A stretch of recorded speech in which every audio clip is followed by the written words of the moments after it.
you used to have 10 to the ninth power written in the corner of your notepad, I guess, every week when you started at Sequoia. Is that accurate? And if so, could you explain why that's the case? That is accurate. When I joined Sequoia, it was clear that if I wanted to make it as a partner, you needed to produce meaningful gains.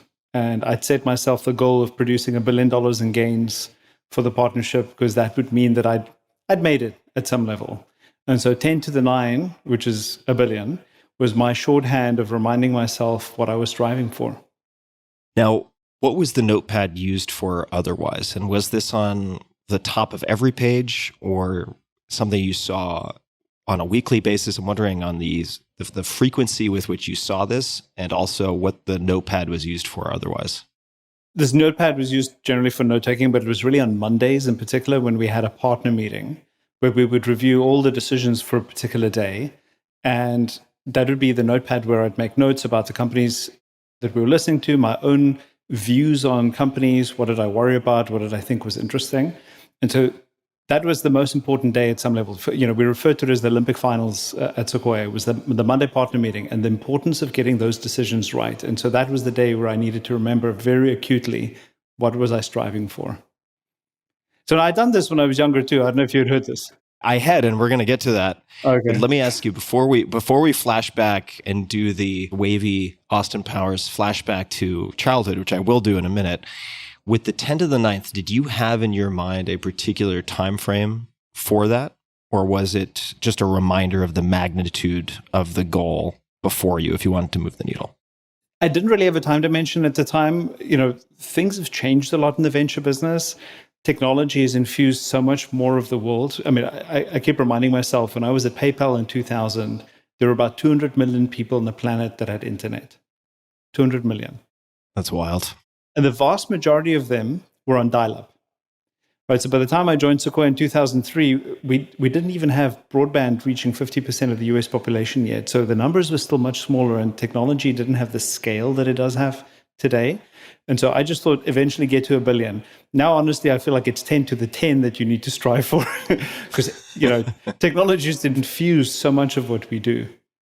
So let's do, as promised, the rewind to childhood, and I'll let you take this ball and run with it wherever you want to go. But I did read a bit about your high school system of having your goals visible to you while you were studying. At least that's based on a bit of reading. I think this is actually it should be accurate because it's from sequoiacap.com or the articles thereof. So could you please elaborate on what you did back during that era of your life? I thought I needed, there's a concept in psychology called a Ulysses Pact, which is this idea that, in the myth of Ulysses, he wanted to hear the siren, so he had all his soldiers, all his sailors, wax up their ears, tie them to a mast, and that way they could sail past and he could hear the sirens and they wouldn't succumb to them. And so in psychology, the Ulysses Pact is this idea that you make a pact with your future self, knowing that your future self is going to be weak. And so my technique for doing this, not having read about psychology yet, was to put notes in front of my desk, on the door, leaving my room, and candidly all over my room, reminding me what I was aiming for. And in high school, it was to be the top 10 in my state at the end of high school.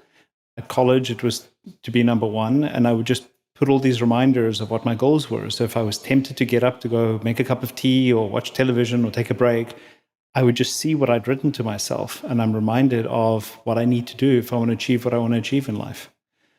Do you still use reminders like that of any type, or do you feel like you've hit a certain escape velocity where that's no longer necessary?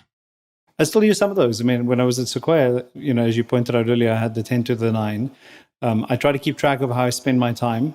When I was in college, I would literally write down the time that I started studying down to the minute, and then I'd write down the time that I got up, so that I would have an accurate tally at the end of the day of exactly how much time I actually spent studying, instead of just thinking that I was studying and just loafing around the house doing nothing. And so I use Evernote to do that. I organize key things that I want to accomplish for Sequoia and for each of the companies that I work with. So I always have this running list of what are the key things you need to focus on, the 3 most important things you need to accomplish for a given company over the next, say, 6 months, as a reminder of the most important things.